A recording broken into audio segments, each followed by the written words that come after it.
Is that a word? Toxicity. I'm pretty sure it's a word. I think. I'm not sure.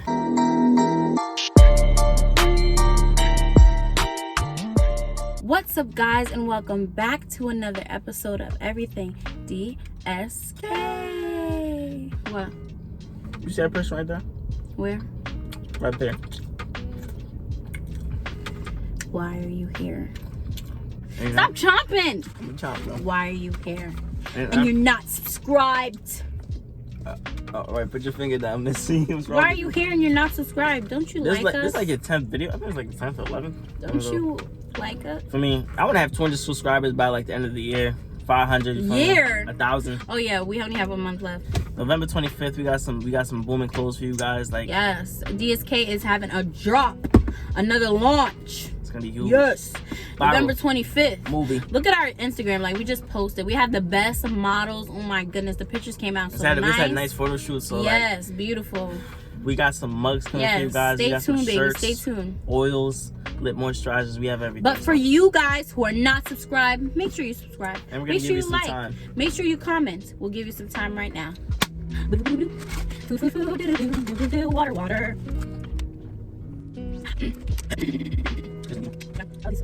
And on today's episode, we will be doing a mukbang. We got Panda Express. No, it's Panda Express, man. Ooh, Panda Express for you guys. Man, I could already tell this food's gonna be nasty for me. Like, I wanted French fries and chicken wings, and I got in there, they didn't have. Yeah, they any, didn't have chicken wings. This is my first time, our first time eating there, and I'm not disappointed, but I'm disappointed, bro. You feel me? So whoever owns this, tell them I'm it buying looks it. good though. It looks good. So I got the noodles and 2 sweet chickens. I don't even know. I just like sweet chicken. I got fried rice. You feel me? I got orange chicken.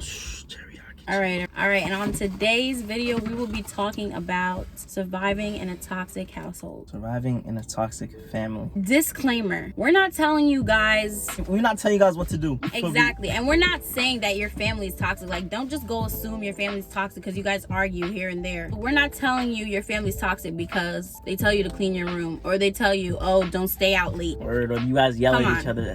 Yeah, that's not what toxicity is. Toxicity. Is that a word? Toxicity. I'm pretty sure it's a word. I think. I'm not sure. Toxicity. I'm pretty sure. I'm pretty sure. But that's not what we're trying to say. What we're trying to say is, if you are living in a household that doesn't understand your mental health, that doesn't, just support and treat you with love, that's what we're trying to target right now. Not parents that are strict or whatever. A lot of times we just look at our parents as these like mechanical robots that just gave birth to us and now we live under their household. But what we don't realize is that our parents had lives before us. Yo, this food is bland. Let me taste. I wish Gordon Ramsay was here. Hell. I'm not messing with this food. Wait a minute. These noodles is nasty. Wait a minute, bro. Wait, hold up. Let me take another bite first. The orange chicken's not bad.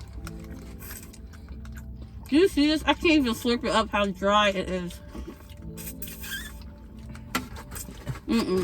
I can't do this, That's nasty. But we don't still eat it though. We don't waste our hay, you feel me? I'm gonna still eat it. But back to our point, being understanding of your parents and maybe think about why they're acting the way they are. We're not trying to excuse their behavior, but we're just saying think about why they're acting the way they are. Like, some parents, like, their background, like where they come from is like a harsh environment, and like maybe they were cheating with neglect as a kid, so maybe they tend to like neglect you. Or, exactly. like, if all they like, know is neglect, if they were neglected, most likely they're gonna neglect their child because they don't know how to, They don't know how to treat it. Like, mind you, like, if you never seen love, like if your parents never seen love in their life, like how they gonna ever portray that to you? Properly. Because there's some parents that never hug their kids. There's some parents that never kiss their kid and never tell their kid how beautiful they look, never tell their kid how proud of them they are because their parents never told them that. So like, why would they do that to you? It's like they never learned it themselves. Yeah. So it's up to you to break that generational Ooh, I'm preaching better than you shouting. It's up to you to break that generational curse. If your dad didn't hug you enough, he didn't love on you enough, make sure you're a proper parent to your child. Make sure you love them. Make sure you hug them. Like, it's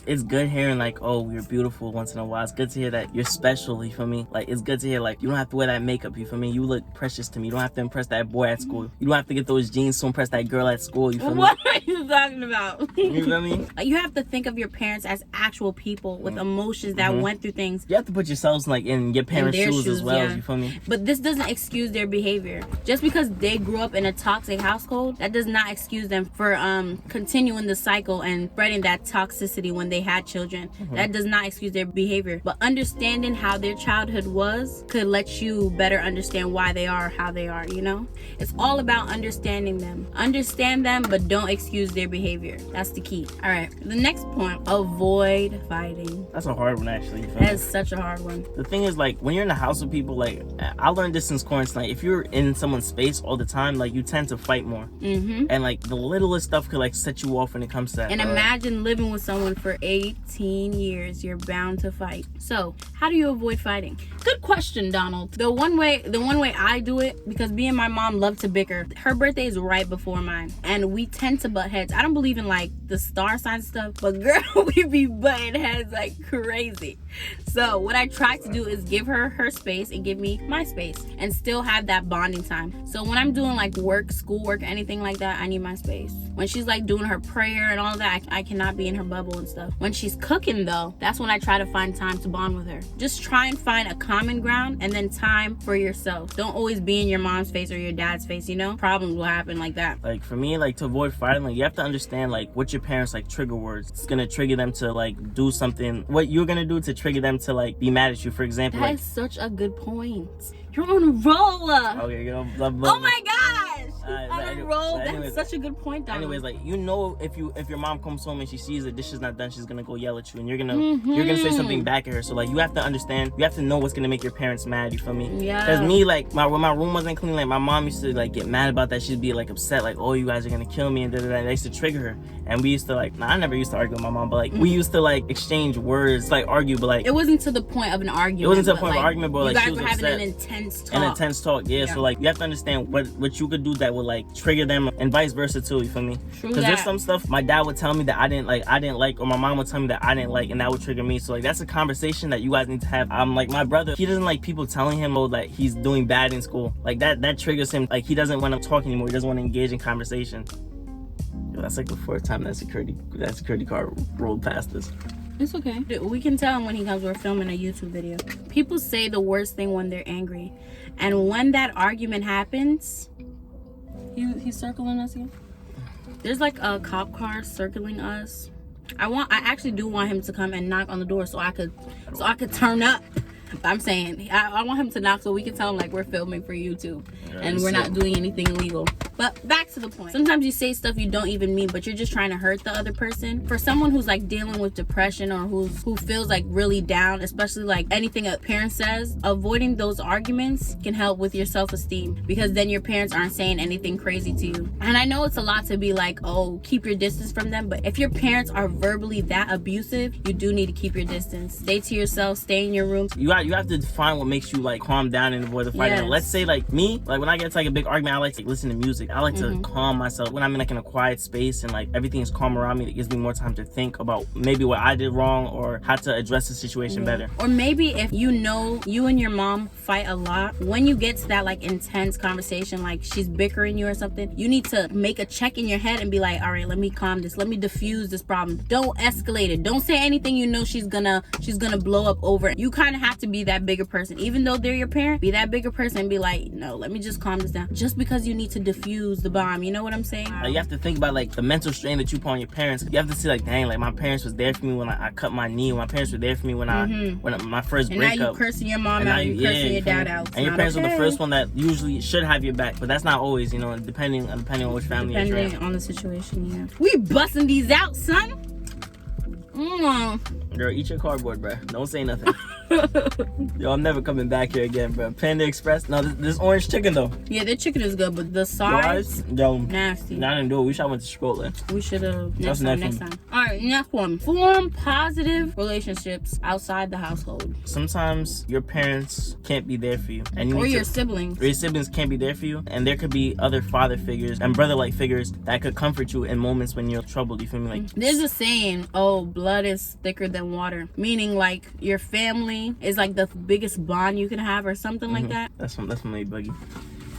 That's actually false. You can have a friend that is closer to you than any other family member, that is like a sister to you, that you can run to. I know people that form motherly bonds outside of their household, especially father figures outside of their household. Maybe your father wasn't there, or he wasn't a good example of how a man should be, and you had to make another father figure with your pastor or someone else's older brother. Forming a bond with someone else to like not replace your family, but just to make up for that lost time, basically. Yeah, and that emptiness you feel from not having like a really good family base. As like parents or like as siblings and stuff, you need to support your family members. For example, if they're having a game, if you're having like your recital, if you're having like a dance competition and your parents are never there. I feel so bad about that. My parents never came to my track meets personally, but they wanted to come, but in a sense like they didn't have the time to come. Like they was working and they did other stuff, but they could have made time to come. But like I understand why they did it. They wanted to make sure that the food was on the table. Yeah, you were understanding. I understood like where they was coming from. Saying that you should make bonds outside, it shouldn't excuse your parents from like attending your events and supporting you whenever you need it. I remember my school, we used to have shows and you would get like 5 tickets or 3 tickets per person, and some people would be like, oh, I know my parents aren't coming, so I'll give my tickets away. And I used to feel so bad because some people just don't have that support from their parents.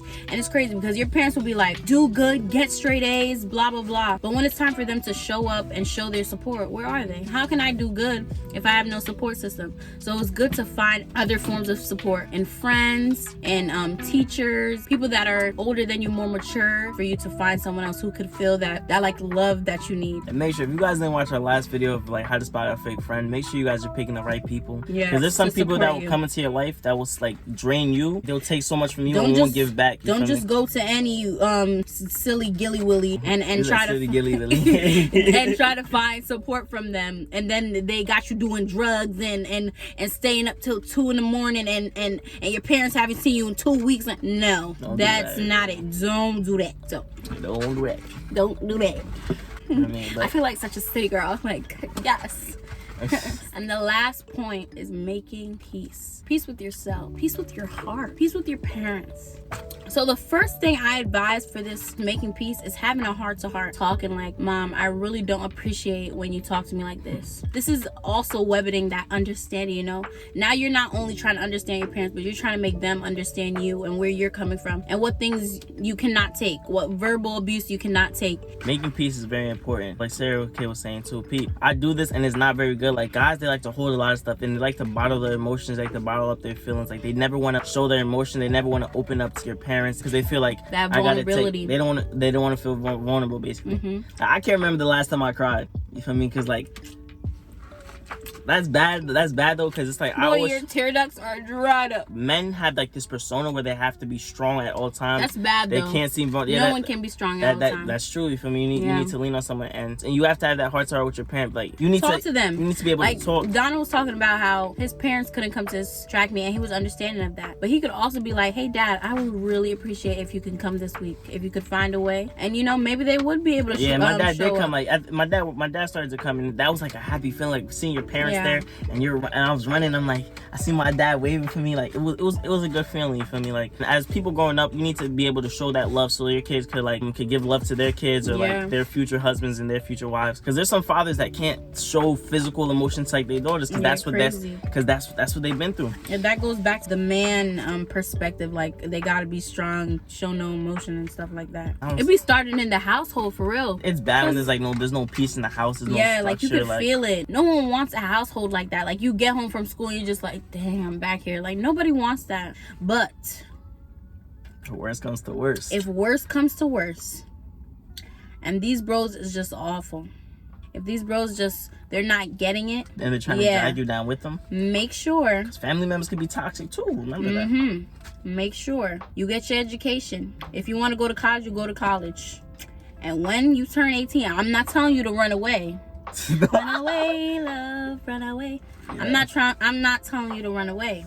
But if push comes to shove and the household isn't doing anything for you, get your career, get your job, get your bag, and get stepping. And what do? When it's time for you to start a family, you break that generational curse and you raise your kids in love and support. And you show them what your parents couldn't show you, but like, yes. And mind you, you have to ask your parents too, like, Dad, how can we never say you love me? Like they probably have a reason for it. And Yes, like, they'll oh my tell God. you how you I'm live. telling you, you might be nervous to ask these questions, but ask them this. They will answer. They will try their best to answer. I know it's gonna be like heart-wrenching, like, oh my gosh, like I've never had a conversation with my dad, and now I have to talk to them. They're people. It's like some like, I know some people's fathers, some people's mothers like go through some real stuff like as a child, and it really affects them. I'm telling you, how they, especially like, foreign, Lord. Like in Jamaica, people be going through a lot. But talk to your parents, like seriously. It might be easier. Start with your mom first. Some people like their dads first though. Okay, then start with whoever you're more comfortable with. Once you break the barrier with the first parent, it'll be easier to talk to the second. Why do you want tension in your household? You gotta make peace. Tension is like never good, and sometimes you could lose focus on what you're really trying to get. You gotta talk it out. And like SarahKay, if worst comes to worst, and you have to move out. I'm not telling anybody to run away. I'm not telling anyone to move out. But if it's worst don't move out because your dad doesn't want you partying. Don't move out because he caught your weed stash and you're upset with him. You feel me? Like, we're telling you to move out if it's toxic. If you're financially stable enough, then you can move out. Don't be moving out and go live with your best friend or something. And the thing is, and make sure there's growth too. You feel me? Don't go moving out and then when you have your kids, you're doing the same thing as them, because it just leads the cycle, and then your kids have to deal with it, and boom, and then they do it, and then they have to do it to their wives. And they continue the cycle. Like, break that generational curse. Like, amen. Like some people, like they see like their parents cheat on each other all the time, and they think it's okay, and they start cheating on their wives. Someone has to break the generational curse at one point. Or if it's poverty, you feel me, you live in poverty, and someone has to break it. Let it be you, baby. Let it be you. Donna, you did not eat anything. This food was really nasty. I try to eat my noodles, but Donna, you ain't eating nothing. I hope anybody who's living with a really bad family, an abusive father, a verbally abusive mother, I hope for the best, and I hope that your children don't have to go through that. I know that's sad to say, like the situation I'm in, I can't fix it, so I have to just hope that I fix it with the next generation. Try and break that generational curse. Like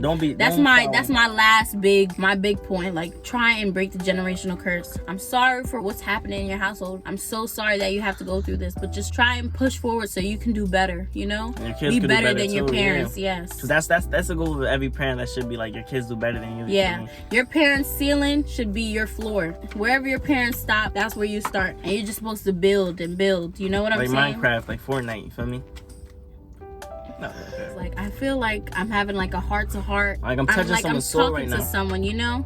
I really love these videos, and being in the car too and eating. Yo, you guys gotta put in the comments better places for us to eat at. You feel me? Yeah, this food was nasty. I'll give the orange chicken a 9. I would go to a regular Chinese food place. Get more French fries and chicken. What is this? I don't know what this is. I don't like. Thank you guys so much for watching. Give yourself a pat on the back. Yo! Give yourself a pat on the back for making it this far. We love you. God bless you. Jesus loves you. I hope whatever you're going through at home, God got you, you feel me? God got you for real. Sending love from over here to you guys, you feel me? All right, deuces.